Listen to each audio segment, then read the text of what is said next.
Broadcast Group Incorporated. This is Kalahi DWXR 101.7 FM. Proud member of KBP. Kapisanan ng mga broadcaster ng Pilipinas.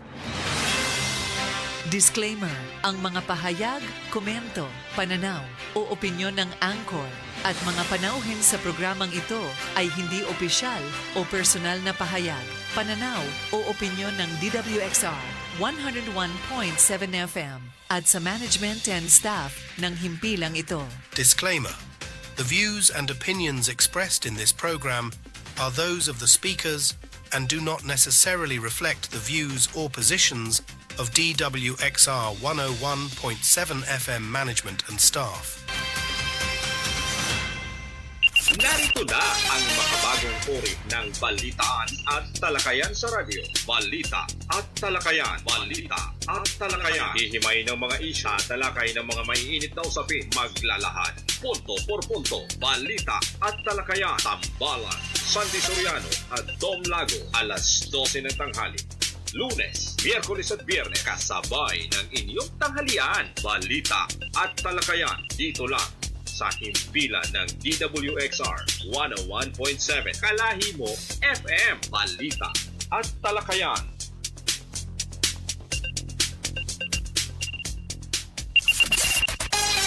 At ngayon, narito na ang tambalang Tom Lago at Sandy Soriano sa Balita at Talakayan. Balita at Talakayan. Yes, at magandang tanghali po sa lahat ng nakikinig at sumusubaybay sa programang Balita at Talakayan. At syempre, bago po tayo magsimula, nandito po yung aking, alam niyo naman, yung ating kapartner. Kala ko kalaguyo. Oo. Magandang tanghali po sa inyong lahat at welcome mo sa aming palatuntunang Balita at Talakayan. Tom Lago po at your service. Yun, Ayan. oo. Talagang medyo mainit pa rin ang panahon. Oo. Talagang counting, ingat sa ating kalusugan. Dahil tuloy-tuloy pa rin yata parte ng init hanggang hanggang katapusan ng Kung ng hindi ako Mayo. nagkakamali, parang nasa 43 degrees tayo ngayon. Mhm. Dahil sa Occidental is nasa 45 degrees. Ha? Gaano kainit yan? Kung nilalagnat ka kasamang Sunday, baka tirik ng mata mo. Ayan. Yung ganong... Madami pa partner na kukonfine ngayon dahil diyan Oo. sa init, maraming sakit na nakukuha diyan eh. Lalo-lalo na yung mga pagtaas ng hyper Oo. yung dugo natin. Oo. Yung daming may mga nagtatai, marami rin ngayon pasintabi do sa mga nagtatanghali kumakain Oo. na. Pero ang daming nakukonfine ngayon yung mga LBM at saka yung mga nai-stroke. Oo. So, yun, ang payo natin lagi po tayong uminom ng maraming tubig kahit hindi po yung malamig, basta lagi po yung fluid ang ating inumin yung mga minsan minom din kayo ng Gatorade o kaya yung mga ibang Pang gamot sa dehydration. gamot sa dehydration mga Oo. produce. Oo. Ayan. Anyway, ay kasamang Sunday, ano ngayon? Labor Day. Ay siya, binabati natin partner yung Lahat ating ng mga manggagawa. magigiting na manggagawa. Oo. Alam naman natin talagang pagka May 1, ito yung pagkakataon ng ating mga manggagawa para sa publiko yung kanilang mga hinaing, Oo. yung kanilang mga hinaing sa ating gobyerno na hindi natutugunan pagdating do sa paggawa. Meron silang may mga hinihingi itong mga ito. Isa na yun sa pagtaas ng sahod, Sweldo. Oo. sweldo, yung contractualization na matagal na nilang Ginagawa ng gobyerno. Oo, na talagang hinihingi sa kanila hindi pa rin naibibigay hanggang ngayon, partner. Oo. Actually, yung contractualization doon sa mga private company, Oo. iilan lang yan, kasamang Sunday. Mostly dyan, yung mga malalaking malls ang gumagawa, mga malalaking kumpanya.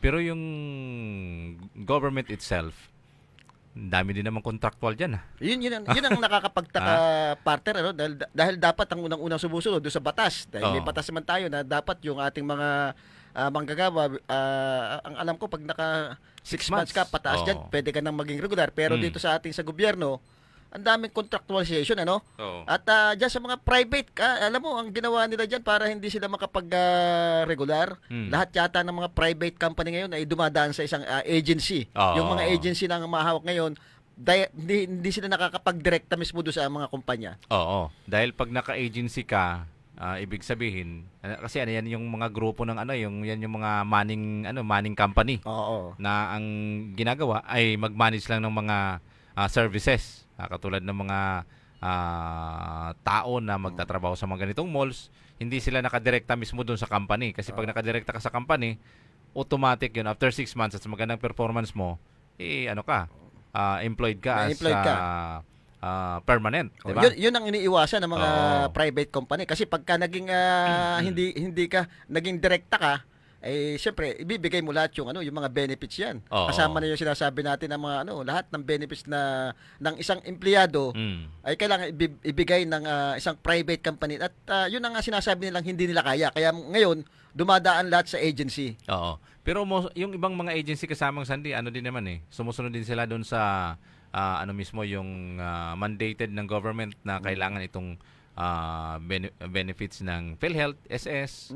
Sumusunod din sila diyan pagdating sa ganyan kasi may mga kontrata ding pinipirmahan na kasama 'yon. Kaya lang depende sa iyo kung halimbawa nakakapag-renew ka, may mga proseso kung paano. Pero may mga magandang balita kasamang Sandy sapagkat inatasan ni Pangulong Ferdinand Marcos Jr. ng ating presidente ang lahat ng mga regional tripartite wages and productivity board na reviewin at pag-aralan ang kasalukuyang mga minimum wages o yung mga rate sa kanilang mga rehiyon. Ginawa ng Pangulo ang direktiba kaugnay ng isinagawang pagdiriwang ng Labor Day ngayong araw. Ay maganda ito. Sapagkat sabi nga ng Pangulo daw, hakbang ito para matugunan ang epekto ng inflation sa halagang iniowing sweldo ng ating mga manggagawa. Di ba? Magandang balita 'to sapagkat kung ma-review at yung kinakailangan sa bawat probinsya na taasan, nakadepende 'yan. O baka naman pampalubag-loob lang 'to. Anyway, partner, siguro ito naman ay napapakinggan ng ating national government dahil nga to May 1 meron namang pagtitipong ginagawa itong mga Kilusan. labor group. Oo. At kitang-kita naman siguro doon sa mga placard nila kung ano yung mga hinihiling nila. At kung pwede naman sanang ibigay ng gobyerno kaya may doon sa mga company na ibigay yun pag-usapan baka naman valid nga na pwede namang ibigay yung mga pangangailangan hinihiling ng ating mga manggagawa. Kasi kung titingnan mo kasamang Sandy magkano ngayon ang provincial rate natin kung hindi ako nagkakamali nasa 375 pesos per day.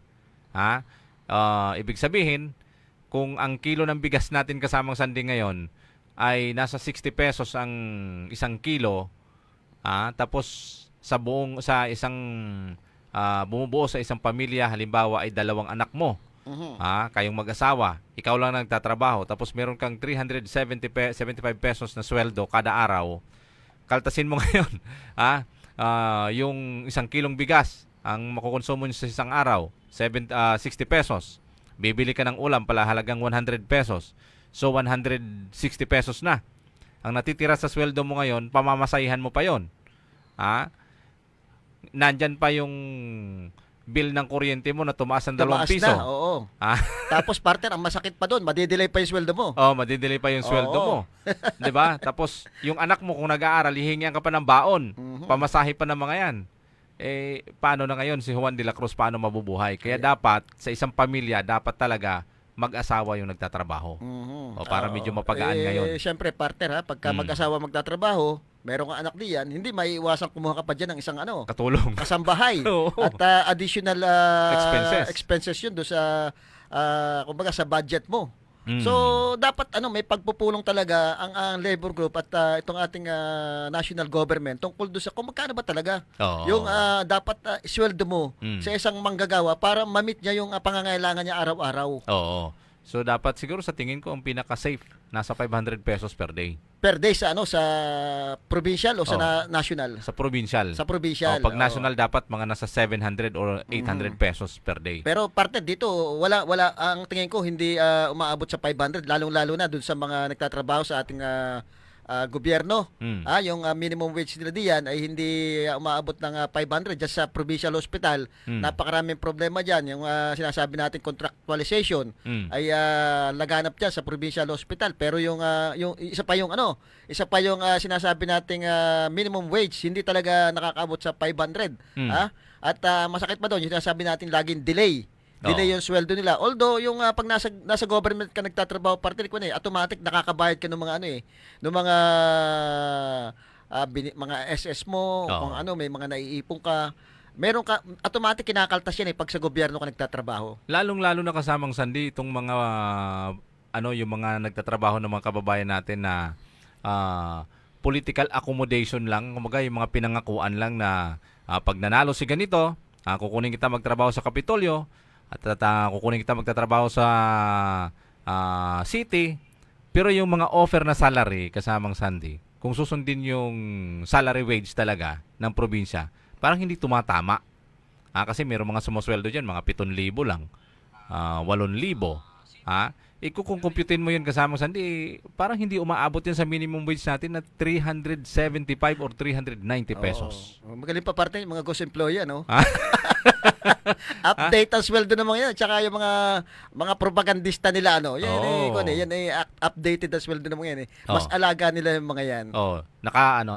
Kung ang sweldo mo ay nasa 25,000 at halimbawa 20,000, nasa salary grade 1 ka. Pagka ganun, pag nasa government ka. 'Di ba? Parang may item ka na, 'di ba? Pero talo mo pang may item. Oo. Pero pagka ghost employee ka, papatyal-patyal ka lang. Di ba? Kaya mahirap. Kasi swerte ng mga yan, Oo. At talagang, kumbaga, pinagpala. Ganyan kanya-kanya swerte lang daw yan. Ika nga nasa Diyos ang awa, nasa tao ang gawa. Kaya, kaya ang sagot sa gutom, sa kagutuman, ghost employee. Ghost employee. Oy, nakikinig sa atin si Akihiro. Magandang tanghali sa iyo. Ayan, okay. Sa mga nakatunin sa atin nga pala magandang tanghali sa inyong lahat at ito ang palatuntunang balita at talakayan hanggang alauna tayo ng hapon. Ngayong araw pong ito. Medyo talagang mainit partner at mainit din yung usapin. Yung pagtaas ng taripa ng kuryente ng ating mga kababayan. Di ba nung nakaraan may balita na ang NPC ay magtataas at ito isa nga doon sa mga lumalaban dito di umano na talagang pumipigil doon sa pagtaas ng kuryente ng NPC itong Ormeco ang unang nagpatupad. Pero kabaliktaran partner mukhang nilibang nila yung ating mga kababayan parang doon ibinaling ang galit sa NPC. Kumbaga trinidor mo yung mga taong bayan, nakala siguro ng taong bayan NPC na nga ang nagtaas pero hindi pa po nagtataas ang NPC. Ang nagtaas po ay ang Ormeco. Di ba? Yun ang katotohanan, hindi naman NPC nagtaas Yun yung nilalabanan natin pero kabaliktaran doon sa nangyari Diversionary tactic. Di ba? Pang-saywar. Mukhang magaling yung mga tactician nila dyan Ibig sabihin ang diskarte kasi nababasa natin, gagawa kami ng bilang oposisyon na kumukontra dun sa pagtaas ng NPC, pero meron tayong silent mode sa baba. Na pagdating ng bill nyo, gulat ka, no? Isipin mo, partner, nasa 2 pesos. Oo. Paano pag nagtaas pang NPC, yan another 2 pesos yun. Isipin mo, partner, inunahan mo yung NPC na magtaas para doon magalit sa NPC. Di ba? Yun ang thinking ng ating mga kababayan ngayon na pinaghahanda nila itong, kaya nga, di ba, merong gusto pang, may mga grupo na nilalabanan itong pagtaas na ito ng NPC. Pero hindi yata na paghandaan yung pagtataas ng Ormeco. Di ba? Pag tinanong mo naman itong kasi may tinanong akong mga yung mga nagbibigay ng mga reader, yung mga meter reader. Ang sabi nila, nagtaso kasi yung mga supplier natin ng kuryente dahil doon sa generation Kala ko yung krudong itinaas. Sabi ko, paanong sisihin natin si generation si IPPs? Kasi kay Ormeco kami nagbabayad. Paano niyo ipapaliwanag ngayon yan? Hindi naman resibo to ni DMCI, hindi naman to resibo ni Ormin Power. Ito yung resibo ni Ormeco. Yung binabayaran namin. So paano niyo ipapaliwanag ito? Kaya nga partner, pagka ikay bumili ng sapatos ng original sapatos sa Robinson, di ba? Ganito lang naman yan eh. Pag bumili ka ng sapatos doon at may nakita kang pag-uwi, may nakita kang depekto at iyan ay isa sa ulim, hindi naman doon sa ano eh, sa mismong pabrika ng kwan eh, ng sapatos na binili mo, kundi mismo doon sa binilhan mo. Oo. O doon ka dapat, wag may Kasi doon ka nagbayad eh. O doon ka nagbayad eh. Oo. Wag ituturo yung iba, Mm. di ba? Oh. Kaya malinaw ho, 'di ba? Kaya gulat kayo ngayon dahil ang dating bill nyo ng kuryente halimbawa ay nasa 3,000, ngayon pasipol-sipol kayo nasa 5,000 yan. Oo, talagang iinit ang ulo nyo, partner, ha? Oo. Yun, partner, alam mo, sa totoo lang, itong problema natin sa sa kuryente, matagal na ito eh. Matagal na Oo. itong hindi lang yan dyan sa pagtaas ng ng taripa natin, kundi yung palagi ang brownout na nangyayari sa atin, ha? Noon pa yan. Eh, alam ko mayroong suggestion dito matagal nang mayroong suggestion dito at naipasa na yata ito sa Ormeco, yung paggamit ng ng mga Renewable energy. si Congressman Arnan Panaligan na nung mahigit na yata taon na yata ito na siya daw ay nagsubmit diyan ng mga proposal na bakit hindi tayo mag-invest do sa mga renewable energy katulad ng mga solar power, Oo. wind power, yung hydropower. Mm. Kasi mahirap tayong aasa sa May sa diesel eh. Oo. 'Di ba? Pag nagmahal ang diesel, ay talagang tataas yan. Samantalang itong renewable energy, yan na rin naman ang pinagkakaabalaan ng iba't ibang bansa ngayon. Yung mga renewable energy, bakit hindi tayo mag-invest ngayon diyan? Ay napakatagal ng suggestion yan ni Congressman Arnan Panaligan. Ay ang problema nga kasamang Sandy, may bagong nag-invest eh. Oh, Ha? Hindi renewable, ano? kundi ha? Crudo na naman. Crudo na naman. At ito'y, Oo. kung hindi ako nagkakamali, ito'y magbibigay ng 3 megawatts na supply ng kuryente. Parang kabi-blessing lang last 3 weeks ago. Oh. Ha? Yun kaya makakasapat doon sa supply. Oh, alam mo, kaya minsan naisip ko, partner, na mabagal yung investment ng yung mga negosyo, yung pumapasok dito. 'Di ba nabalitaan mo minsan na yung SM magtatayo na. Oo. Diyan sa parting nakita natin, nilinis na yung area. So, hindi na tuloy-tuloy. Hindi natin alam kung bakit natuloy ito. Maaaring dahil siguro sa pressure do sa mga politiko. Alam mo, pag ganyan may mga malalaking negosyo, may mga pabor ding inihinga iba diyan eh. Para kay Eddie. Oo. O doon sa, siguro, nakikita nilang hindi maganda yung supply ng kuryente dito sa ating lalawigan na, pangkalahatan na, particular dito sa Calapan. Kaya siguro, hinold muna nila yung pagpapatayo. Inaantay nilang maging stable siguro yung mga situation dito, lalo na sa kuryente. Oo, sapagkat 'di ba, nasa emergency Power agreement. Procurement tayo ngayon dahil Oo. ika nga wala na tayong subsidy Wala. na galing sa Oo. gobyerno, kaya medyo mahal ngayon ang singil ng kuryente natin. Isa pa yun. Oo. Kaya wala tayo nakukuha ng subsidiya galing sa national government dahil naka-EPA ba ang tawag doon? EPA ba yun? Yung sinasabi mo?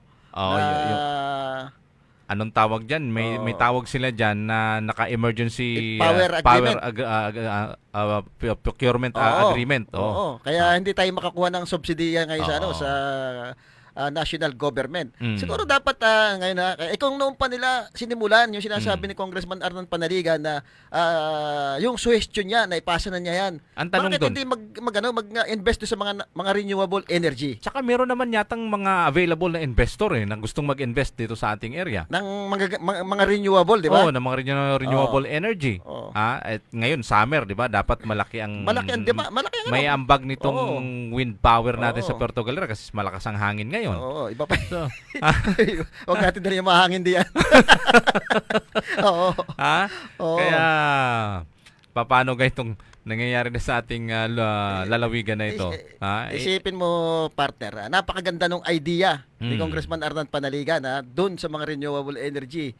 Yung explanation niya, hindi tayo pwedeng magdepende lagi sa diesel. Kasi nga, pag nagka-problema sa world market ng diesel, apektado tayo. Oo. Kung ito nakakatulong na sa kalikasan at ang supply dire-diretso pa, hindi kailangan kahit magkagulo pa sa ibang bansa, magkagulo pa kung saan diyan, hindi nagbabago yung bigay ng power nito kasi hindi ka nakadepende sa diesel eh. Oo. 'Di ba? Tsaka nakakapagtaka kung bakit magkano ba ang porsyentuhan diyan sa diesel.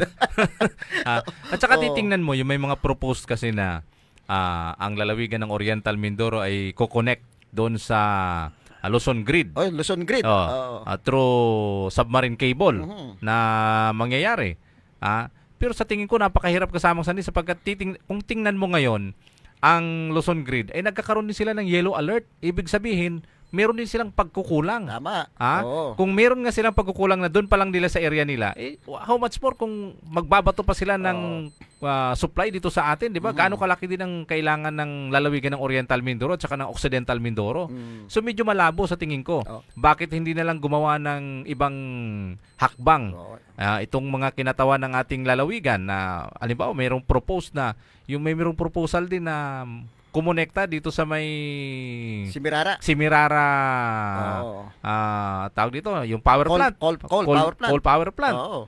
Baka mas mabilis at mas titingnan natin, baka mas maayos ito. Bakit hindi natin i-try? Oo. Wag na ho tayo masyadong mamulitika, although malapit ng politika at ang intindihin ninyo yung malapit na filing nyo at saka pag-organize ng tao. Wag ganun, ha? Tsaka ang taong bayan ay nagmamasid. Alam niyan kung bakit kumbaga kung paano ka namumulitika. Alam mo pagka yung sa kagandahang kumbaga benepisyo ng ating mga kababayan, ang pinopolitika, ramdam ng ramdam ng ating mga kababayan 'yan. Oo. Kaya siguro dapat talaga kung ano yung maitutulong at mabilis ang solusyon na pwedeng gawin ng ating provincial government. Kaya kung sino mang politiko ang pwede, ay gawin na. 'Di ba? Ay katulad 'yun, yung problema natin sa Batangas Pier, merong isang politiko diyan. Hindi ko masasabing politiko ito, Ito ay nasa pribado pa ito hanggang ngayon, hindi pa naman nagpa-file meron siyang magandang layunin tungkol do sa pagpapababa nung pasahe ng sasakyan at saka ng mga tao at saka yung problema diyan sa Batangas Pier. Alam mo, parang ang daming sindikato diyan sa Batangas Pier Pero meron siyang ginagawang solusyon na sana magtagumpay. Sinusuportahan natin yung mga ganyang hakbangin dahil nakikita natin talagang pag itong ating provincial o kaya provincial government napakabagal gumalaw. At least itong taong ito ay gumagawa para sa ikabubuti ng ating mga kababayan. Meron siyang tawag dito, meron siyang common sense. Oo. At may tawag dito, yung pagiging pagiging pag-aalala at concern dito sa ating mga kababayan sapagkat siguro sa tingin niya apektado din siya dahil kung malimit sa lumuluwas at yung kanyang sasakyan magkano pamasahe. Sino ba yung tao na yan? At ito yung parte mukhang ito yung bagamat hindi pa ito nagpapaila, ito yung nababalitang hindi naman natin pinopromote. Kaya lang bumibilib ako dahil meron siyang adhikain na mga ganun kasi ito yung napakalaking problema natin kababayan, yung pamasahe at saka yung problema dyan sa ay napakinggan ko na meron silang ginagawang hakbangin para mapababa ito. Ito yung isang abogado. Si Mong de la Puente, Attorney Mong de la Puente ba ito? Na napakinggan ko na parang ito ay meron silang hakbang na ginagawa diyan sa problema diyan sa Batangas Pier natin. Oo, dapat lang dahil kung hindi ako nagkakamali, itong tao na to malapit ito kay isa sa mga may-ari ng shipping company. Oo. Na pwede niyang mabilis maiparating yung hinaing ng taong bayan. O baka naman, although parang may balak ito sa politika. Pero may balak partner din, nababalita Kaya lang siyempre, hindi ang ano lang natin doon, mukhang siya lang yung naging vocal na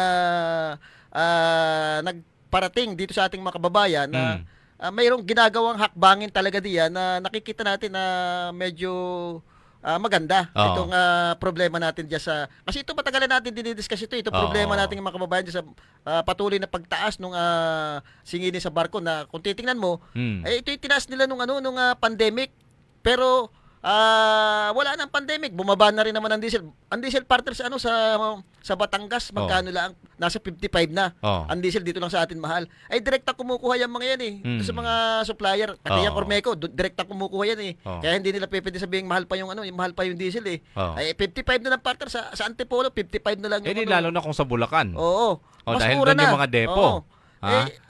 Doon ang mga depo. Kaya tayo ay sumasaludo sa mga ganyang tao na although sasabihin natin may mga hangarin kung magtatagumpay naman magandang benepisyo para doon sa ating mga kababayan. Oo. Hindi ba namimigay ng t-shirt at jacket? Ha? Sombrero o ano man? Oo. Ha? Oy, partner, partner, batiin ko lang itong aking kabatchmate dito sa nasa US ito eh. Magaling mag-golf ito. Oo. Si batchmate Alan M. Cambao, Ito yung nakatutok sa atin ngayon. Oo. Magandang tanghali po. Baka naman pwede yung tutorial dyan. Magaling sa golf ito eh. Oh. Kahit yung mga posisyon ng paghawak ng ang tawag doon, may tawag doon yung sa pinakabat ng ng golf. Alam mo ang golf, panglarong mayaman lang yan eh. Kaya nga, minsan umasta din tayong mayaman. Oo. Ha? Pero partner, meron akong ano diyan, may yung mga ano katawagin yung mga ang tawag doon, may caddy boy. Oo. Mga caddy boy lang sila pero sinasamantala nila yung pagkakataon, nakakapag-train sila dahil libre. Minsan ang gagaling din partner ng mga yan natututo, parang ano na rin talo. Kumbaga may mga minsan sa pagka-caddy boy nila nakakamit sila ng mga mayayamang kliyente nila. Nabibigyan pa sila ng mga gamit. Oo. Kaya minsan yun ang nagiging way din nila para maging instructor eh. Oo, maging instructor. 'Di ba? Kasi natututo sila diyan. Yan. Siyempre kahit anong trabaho basta dedikado ka kasamang sandi. Tama. Uunlad ang buhay mo. Ha? Hindi yung pagiging politiko ay pangungurap ang ginagawa mo, uunlad din ang buhay mo. Kaya nga, sa usapin partner ng politika, talagang palapit yung filing. At ang balita, ay siyempre, yung katulad, mga lumalabas na balita, hindi tayo kumpirmado, pero ang lumalabas sa Vice Governor, ay dati apat yung deklarado maglalaban, pero may nagsabi sa akin, magiging 6 daw ito eh. Hindi ko lang alam kung sino yung dalawa. Baka magpa-file ka. yung 4 naman kasi kilala yun eh. 'Di ba? Yung sinasabi natin si Attorney Mong de la Puente, si anak ng dating Congressman RGB, si Joanna. Si Joanna Valencia. Yung dating Vice Governor at dating Vice Mayor ng Calapan, si Attorney Jojo Perez. Attorney Jojo Perez. At sino pa? Si Rabino. Si Mr. yung sinasabi nating isang mayamang pilantropo din yung sinasabi nila na si Mr. Orbin Rabino. Sagot yata parte nito makapiestahan ngayong mayon yung mga pa-concert sa bawat barangay. Balita ko nagbibigay pa ng lupa. May lechon pa yata pabibigay. Ha? Tsaka pag ka doon sa page, may libreng jacket at saka pag nauna ka. Partner public service lang at ito public service lang tayo ngayon dahil diyan sa Panaligan Street dito sa may Camilmil. May panawagan yung mga residente diyan na sana naman yung mga tricycle ay wag iparada diyan sa magkabilang kalsada at saka ginagawa na nilang parkingan hindi lang tricycle yung mga sasakyan. Yung mga tricycle doon ipinaparada mo iniaakyat doon sa sidewalk. Wala nang madaanan ng mga tao. Napakaliit partner nung karsada nung Panaligan na yan. Kagagawa, ang ganda-ganda partner, kagagawa lang nung karsada diyan, nung project ni Congressman Arnan Panaligan na karsada diyan. Ay ito, yan problema part sa mga tricycle Hindi lang naman diya sa lugar na may problema. Lahat yata ng may problema. Siguro dapat mabisita ng city government na yang may mga prangkisa ng tricycle ay kung wala rin lang paradahan ay kung kumbaga seminar nila dapat may paradahan yung mga tricycle kundi hindi kung saan pinaparada lamang minsan sa sidewalk nakaparada nakaakyat doon. O dapat ito siguro ay seminar o kaya warningan itong mga tricycle na kung sino mga may-ari dapat bago makakuha ng prangkisa ito siguro may parking space yung mga yan na pwedeng pagparkingan na hindi makakabala doon sa ating mga kababayan. At saka ito'y panawagan din natin sa punong barangay o sino man sa barangay, ang nakakasakop diyan sa area na yan. O sino man ang mga konsehal diyan. For example, dito sa diyan sa Panaligan Building sa Camilmil. Sinong barangay captain diyan? Barangay captain, panawagan ho natin diyan na merong ilang mga nagrereklamong residente diyan na minsan nagdo-double parking or ano man. Parking. Sawayin ho natin, dahil yan naman po ay part ng inyong trabaho bilang kasi independent kasi yung barangay, may sarili kayong batas. May sarili kayong barangay ordinance na pwede ninyong ipatupad diyan. Tsaka partner po delikado pagka dyan. Lalo ngayon tag-init kung merong emergency sunog, merong emergency dadalhin sa ospital, nakaharang yan mga yan. abay mahihirapan para din naman sa safety nila eh. Oo. Ganyan din ang problema, kahit saan ganyan ang problema yung mga tricycle kung saan nakaparada. Oo. Hindi natin yung iba may maayos na mga magta-tricycle pinaparada nilang ayos do sa dapat paradaan. Pero punado natin punado kasi malimit tayong motorista rin tayo eh. Oo. Nakikita natin minsan talagang nakakaabala at yung mga nakaharang pa doon mismong yung daanan mismo. Actually yan ay sa bawat motorista, meron ho tayong sariling responsibilidad sa ating sasakyan. Ano po? At nag-training na may seminar naman ho kayo nung kayo kumuha ng mga driver's license nyo. Alam nyo po kung saan yung tamang paradahan. Alam ho ninyo kung paano yung sistema ng pagdaloy ng trapiko dahil merong mga exam yan. Maliban na lang kung binayaran nyo yung exam nyo. Dahil may mga fixer nung araw eh. Pero ngayon parang bawal na. Meron parte talaga nakakalusot. Tsaka merong talagang Money talks kumbaga, hindi nakakaalam ng mga traffic rules na nakakakuha ng lisensya. Sampung lang kita partner. Minsan, di ba, may batas na tayo. Merong mga tricycle na dapat pagka may mabagal ka, dito ka sa right side. Sa right side. Tabi. Ngayon, hindi nila alam yon. Hindi nila alam yon. Minsan, bubusinahan sila. Akala nila, inis pa nga pag binusinahan mo eh. Tatabi partner pero baklay. Kumbaga, tatabi ka na rin lang, ibabaklay mo pa, hindi makadaan tuloy lalo yung dalawa. Ay dapat kung tatabi ka, doon na mismo sa ginigitnaan yung guhit.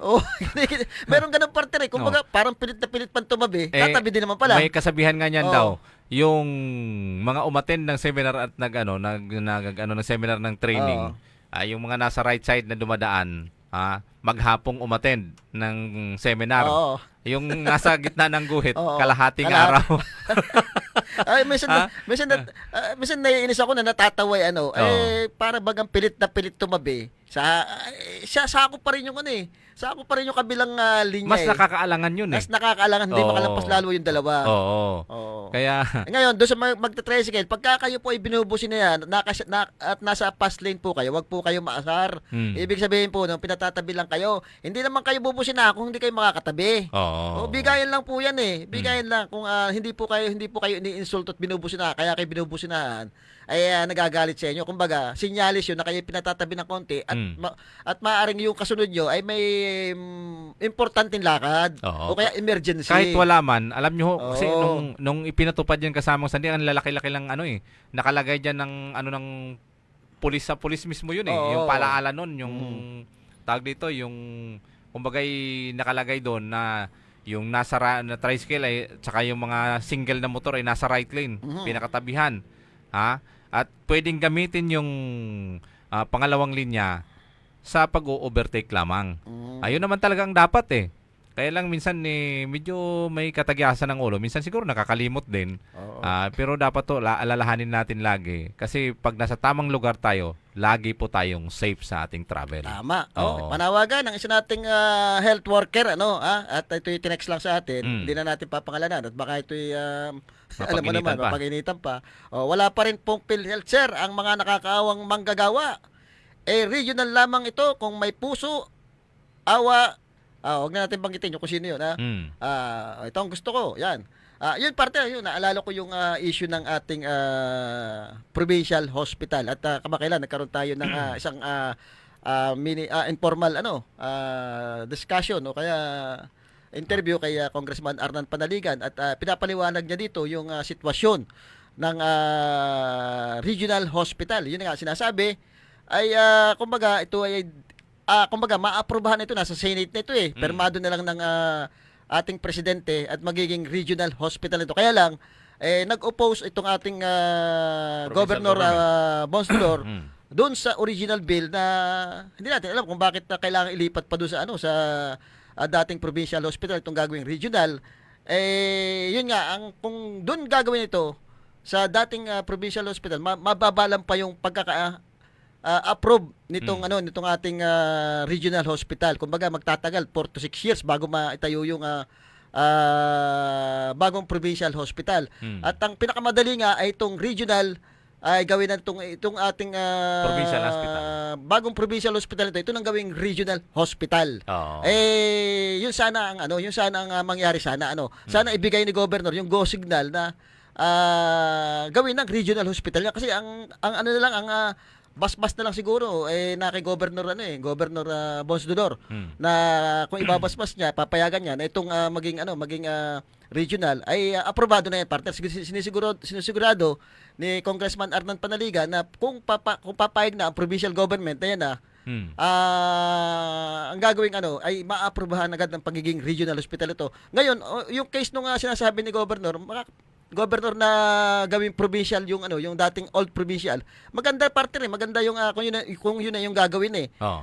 Unang-una, may budget na pwedeng gamitin doon, 'di ba? Yung budget nung ating Provincial hospital. provincial hospital, kung maging regional hospital na 'yan, pwede mo nang dalhin doon sa mga sa provincial hospital na gusto niyang gawing sinasabi nga gawing ala St. Luke's itong At mas maganda siguro kung ang gawin ay i-improve na lang yung mga community hospital natin dyan sa Pinamalayan, dyan sa lahat ng bayan, meron tayong community hospital na pwedeng dalhin muna doon yung mga pasyenteng hindi naman grabe pag grabe na, pwede mo nang ilipat ngayon sa regional hospital at doon na kasi kompleto na din kung may pangangailangan yung community na hindi maibigay ng community hospital, pwede mong dalhin ngayon sa regional hospital.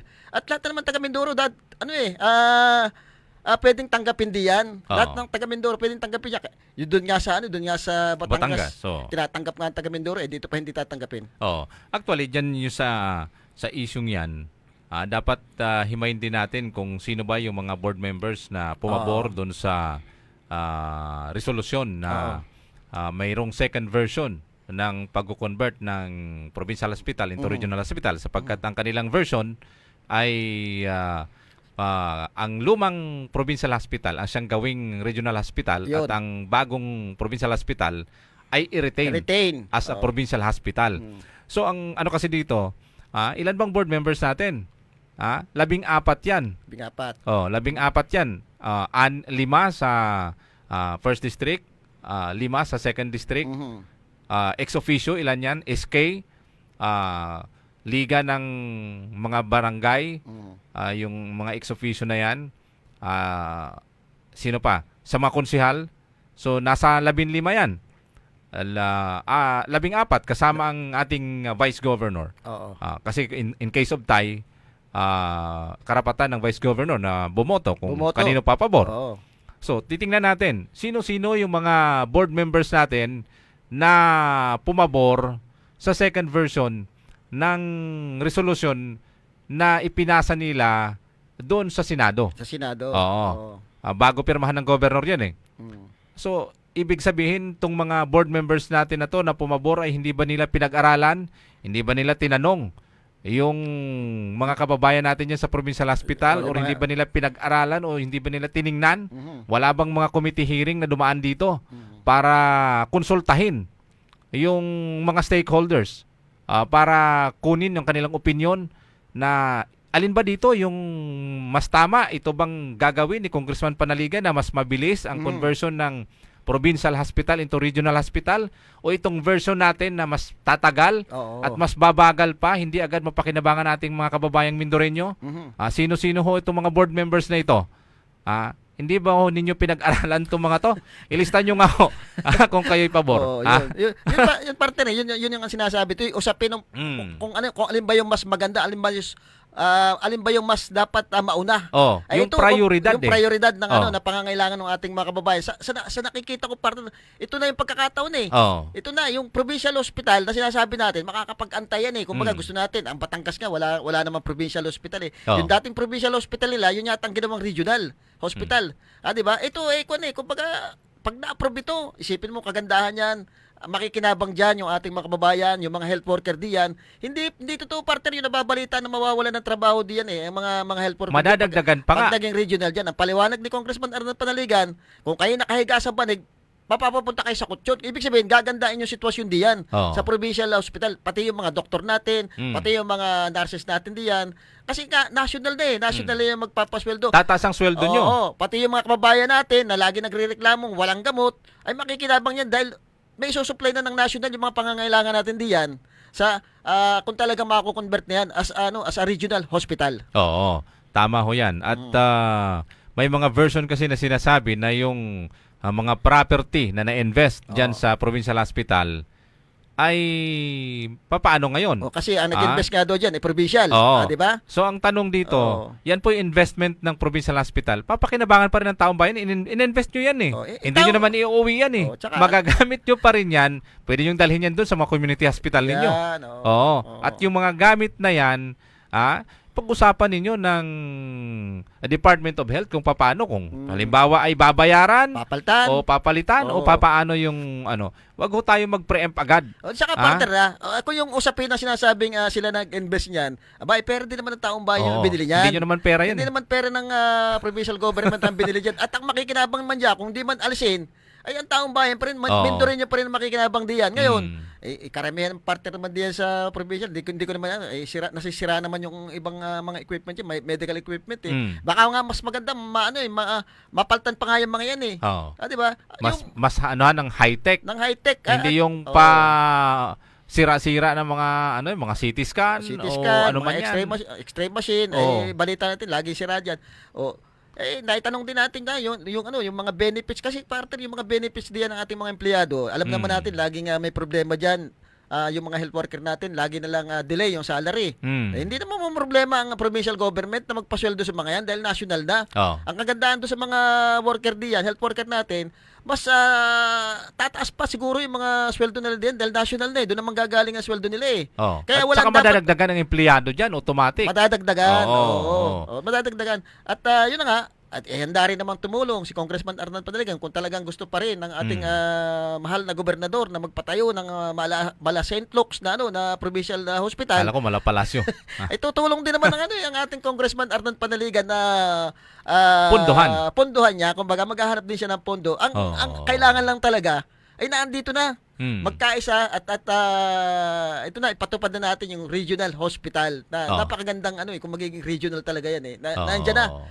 At yan naman accomplishment din ni Governor Bonsidor kung sakasakali sa panahon niya ay naging regional hospital itong ating provincial hospital. Oo. Kaya yung mga building na ipapatayo hindi siguro dapat maging usapin diyan kung kanino yung credit, kung kanino yung ang mahalaga diyan ay makikinabang yung taong bayan. Yung taong bayan ang isa una nating isa puso diyan na sila mismo yung makikinabang diyan pag naging regional na yan sa mabilis na panahon. Sa tingin mo ba kasamang Sandi ay halimbawa, yung kasi regional hospital yan. Region 4B. Sa tingin mo ba yung mga taga Palawan, yung mga taga Marinduque ay diyan padadalhin ng kanilang mga pasyente para lang punuan ang hospital ng regional hospital dito sa lungsod ng Calapan? Hindi yan eh. Merong pailan-ilan partner pero hindi naman sasabing dito lahat dadalhin yan. Kasi kung ibabiyahe from Palawan, mabiyahe na nila puntang Metro Manila. Metro Manila o kaya Batangas. O kaya dito sa mas malapit na lugar. Kasi Manila ang pinakamas malapit sa kanila eh. Kung titingnan mo, kasi by plane yan eh. Wala naman tayong biyahe ng eroplano o barko from Palawan papunta ng Oriental Mindoro. So ang makikinabang talaga ho dyan, probably, majority dyan, taga-Oriental Mindoro at saka taga-Occidental Mindoro. May the rest dyan from Romblon napakalit ng isla, yung Sibali. O kaya meron man dyan, pero hindi ganun kadami. Mas majority ho dyan, taga-Oriental Mindoro makikinabang. Kaya tingnan ho natin kung anong priority ninyo. Ano ba yung nasa puso ninyo? At saka partner, pabor ito sa mga doktor natin. Kasi dyan sa provincial hospital, talagang madaming magagaling na doktor diyan. May mga specialist na diyan na talagang nakikita mo, magagaling yung mga doktor natin diyan. Ngayon, kung magiging national nito, may magagamit na sila. Ng mga kung ano-anong mga medical equipment diyan. Ang hirap partner nga kahit anong galing mong doktor diyan sa provincial pag wala ka namang gamit padut-dut ka lang wala ka namang gamot. Wala ka rin may bibigay na gamot bali wala yung galing mo partner. Kumbaga hindi rin magiging maayos yung paggagamot ng isang magaling na doktor kung hindi kompleto yung kanilang mga gagamitin diyan. Kaya pabor sa kanila itong pagiging regional hospital. Kaya ang ho natin, pag-usapan ho ninyo at upuan, kahit patayo, basta tama. Tama yung desisyon. dapat talaga pag-usapan at ang isa puso ay yung kapakanan ng ating mga kababayan. Hindi dapat ito sasamahan ng politika kung sino kung kaninong credit o kung kaninong ano pa man ito ay wala po wala ito. tayo kasi sinasabi kasamang Sandy na yung version 2 ng kanilang proposal ay mali o pagkontra o hindi tama.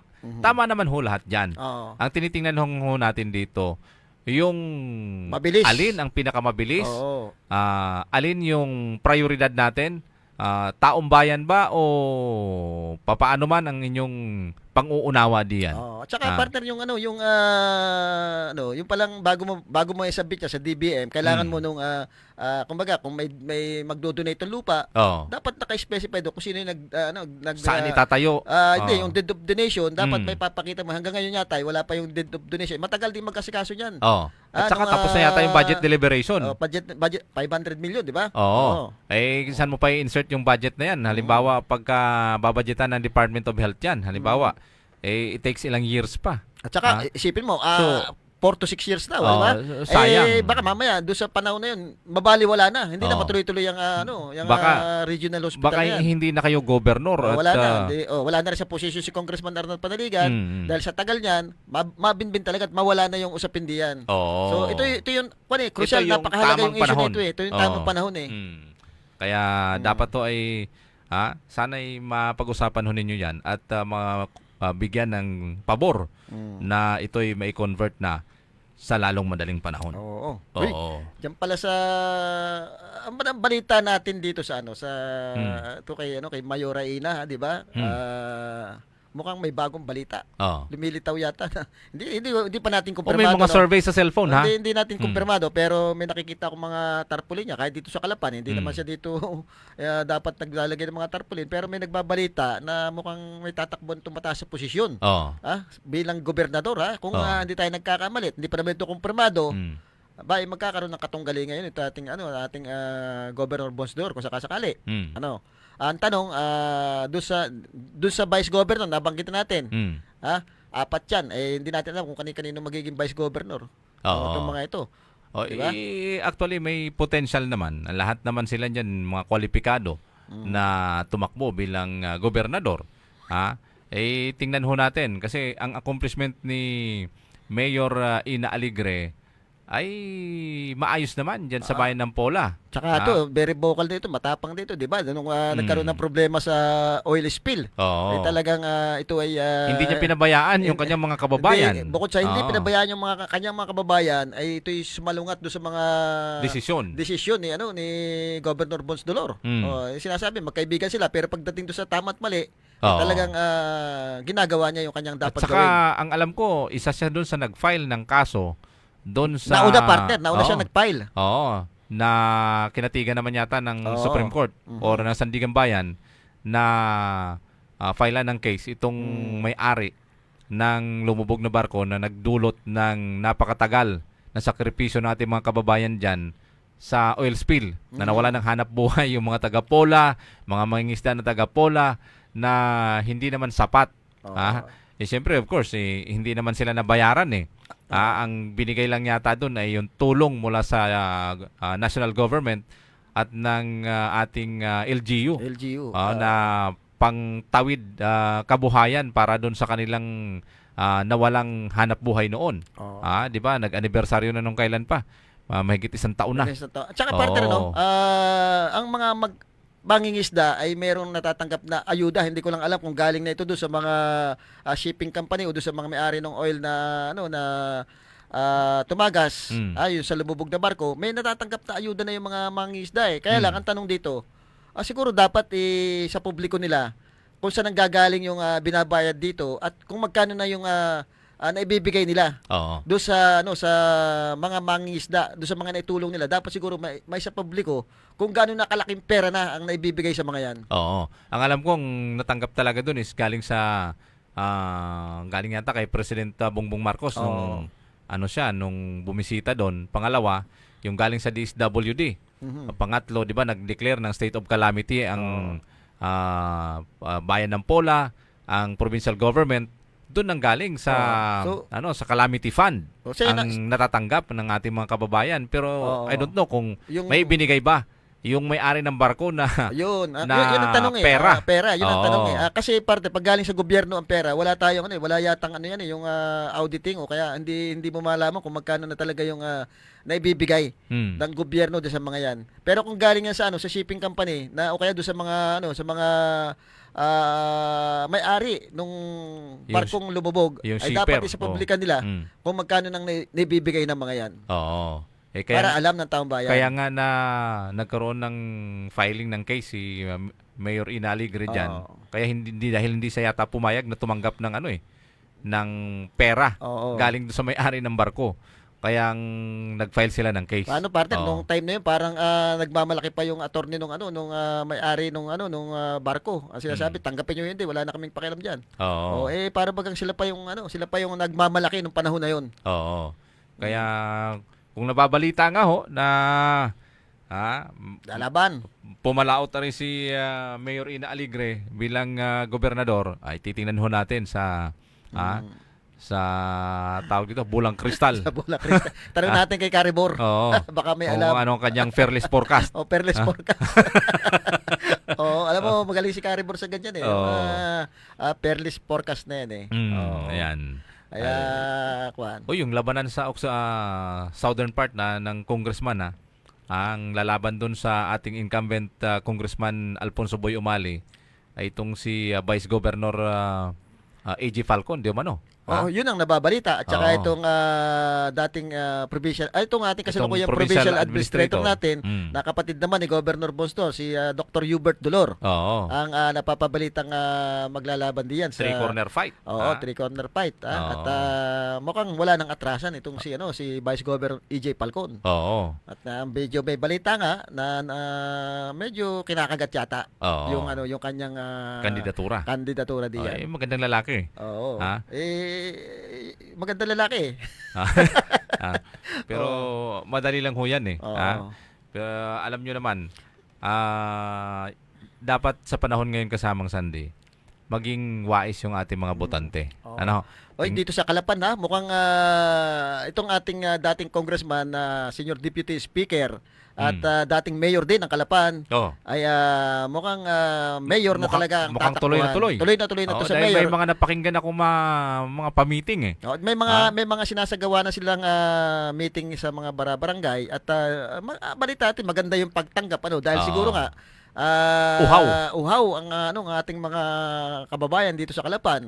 Uhaw sa malasakit at aksyon. Yung action. Ha? Namimiss nila yung action agad Oo. 'Di ba? Nung kapanahon na ni Mayor Doy nung siya nung siya mayor pa ng Kalapan, talaga namang nakita natin yung biglang paglago ng negosyo, diyan nagsulputan yung mga malalaking mga fast food chains, yung mga mall na na dati doon lang natin sa Manila nakikita, biglang sulputan diyan.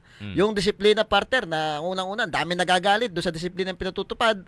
Pero sinasabi nga natin, maganda naging resulta kahit sa mga taga-ibang lugar diyan sa Manila pag bumibisita dito, sabi bilib sila, sino ikang mayor niyo dito? Ang linis ika nung paligid, maganda, may disiplina ika ating ang inyong mga kababayan. At hindi lang yung partner sa panahon ni Mayor Doy Lechon, nagkaroon tayo ng sinasabing orange card na ang laki ng naitulong niya sa ating mga kababayan, talagang napakinabangan nung panahon at syempre nung panahon naman ni Congressman Arnan Panaligan, talagang mas pinaganda yung serbisyo niyan. Oo. Talagang Dinagdagan ang pondo. Dinagdagan yung pondo. Hindi lang natin alam kung sa kasalukuyan ay naituloy na dagdagan pa yung pondo niyan ng orange card niyan. Ganon din sa education partner Yung Oo. education sa panahon ni Mayor Doy Lechon, nabuo yung City College. At ang daming nakinabang na diyan. Ang daming nakinabang na, ang daming nakapagtapos na.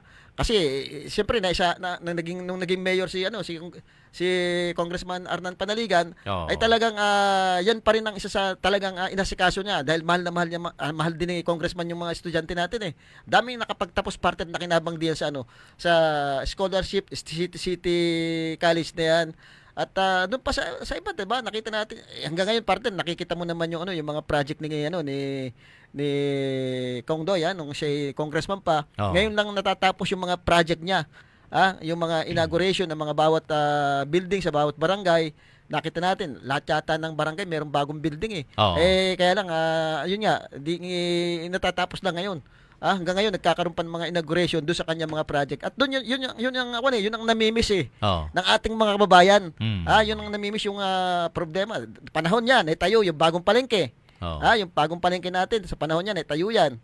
At napakaganda niyan nung bago pa, talagang malinis at naasikaso naman. Ngayon, ang daming problema diyan sa palengke, makikita natin. Siguro nakikita yung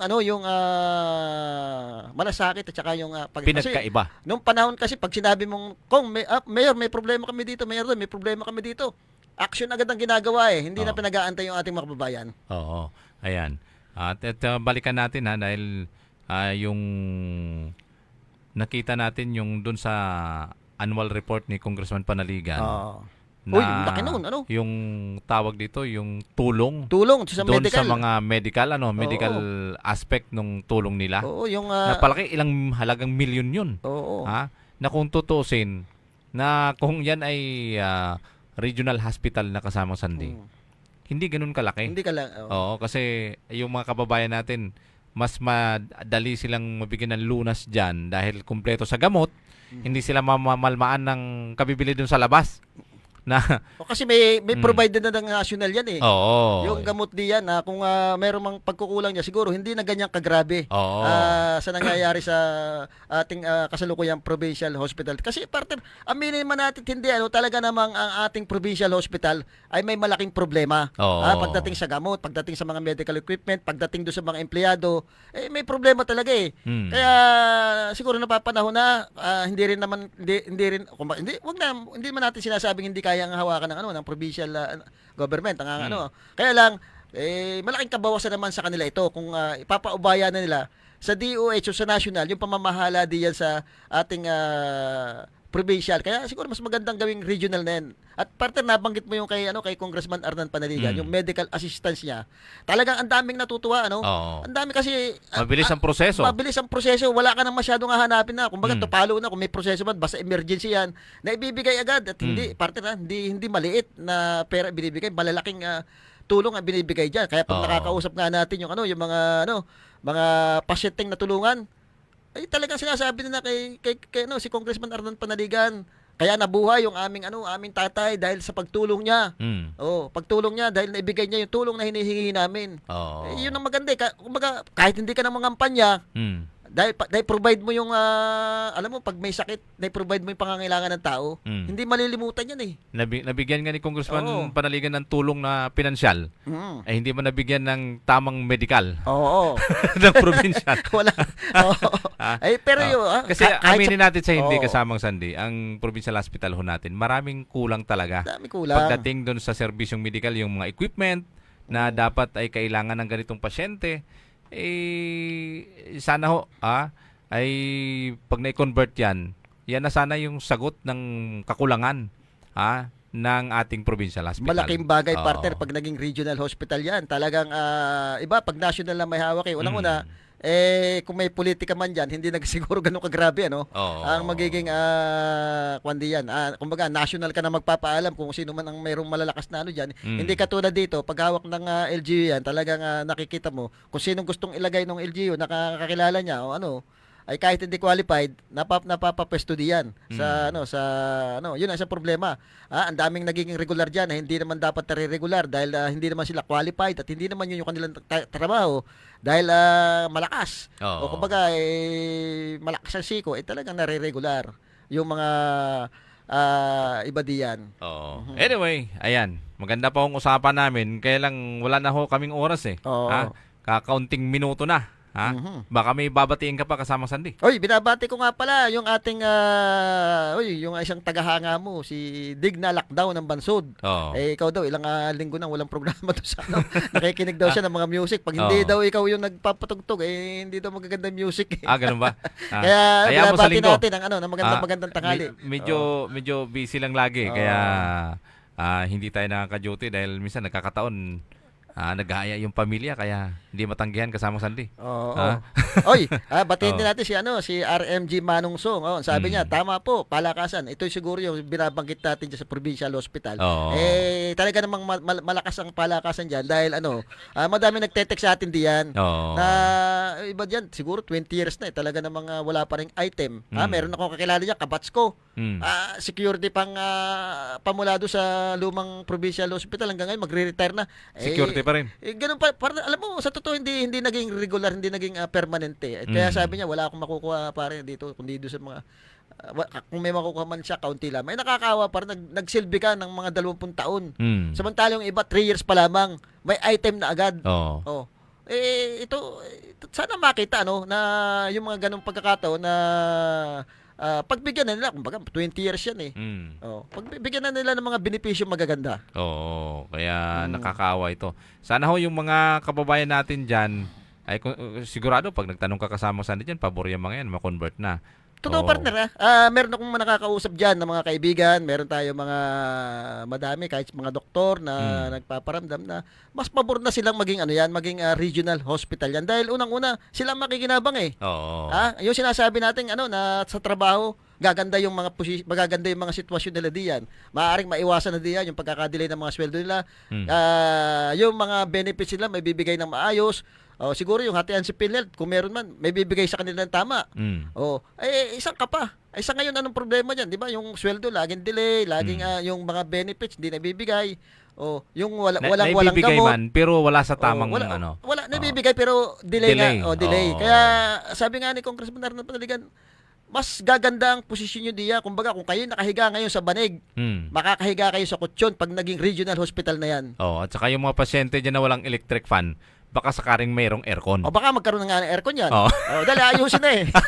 Alam mo, partner, nung bago pang, nagpagawa naman talaga ng bagaman ito yung concept ng ni Governor Bart Marasigan, yung yung provincial hospital. Kaya lang hindi na ituloy dahil na na nawala na siya. Ang Vice Governor si Congressman Arnan Panaligan, tinuloy ni Congressman Arnan Panaligan pagpapagawa nung Provincial hospital. Provincial hospital. At napakaganda parte niya. May mga aircon yan eh. Nung unang inauguration, ang ganda yan, ang linis. Nung time na pinagawa ni Congressman Arnan Panaligan yan. Sa kanya na ipagawa, sa panahon niya na ipagawa yan. At hindi lang, madami siyang naipagawang community hospital pamula dyan sa pinamalaan siya nagpagawa niyan. Kasi nga, nakikita niya mas prioridad ni Congressman Arnan Panaligan yung pangangailangan yung health services. Yung health services, partner. Oo. Actually, yun eh. Alam mo yung sabi nga nila, kalusugan ay kayamanan. Kasi pag hindi ka malusog, paano kung magtatrabaho kasama Sandy? Kasi partner na, yun nga sinasabi ko. Pagka ang isang tao sa gitna ng kagaypitan, katulad yan, mga sakit niyan, talungan mo, hindi ka na makakalimutan yan. At tingin ko, kahit hindi mo kampanyahin yan, ay ikaw iboboto ng mga yan. Kaya, dapat ho ay, ingat din ho tayo sapagkat alam nyo, sa panahon ngayon, bawal magkasakit. Sa init, sa hirap ng maghanap ng pera, mahal pa. Saka Mahal yung pa ng gamot. huwag kayong mag-iinom ng katanghalian tapat. Inom lang ho kayo ng tubig. Tubig lang inumin nyo, huwag yung alak. Pwede siguro uminom pag naka-aircon. Pwede. Sarap matulog doon. Ayan. Wala na ho kaming oras. Maraming salamat po sa inyong ginawang pagsubaybay. At hanggang susunod na araw, dito sa aming palatuntunang balita at talakayan. Tumlago po. Maraming salamat po sa inyo. At syempre po, Sandy Soriano po ang nakasama ngayong araw na ito. Magandang tanghali po. At ayun.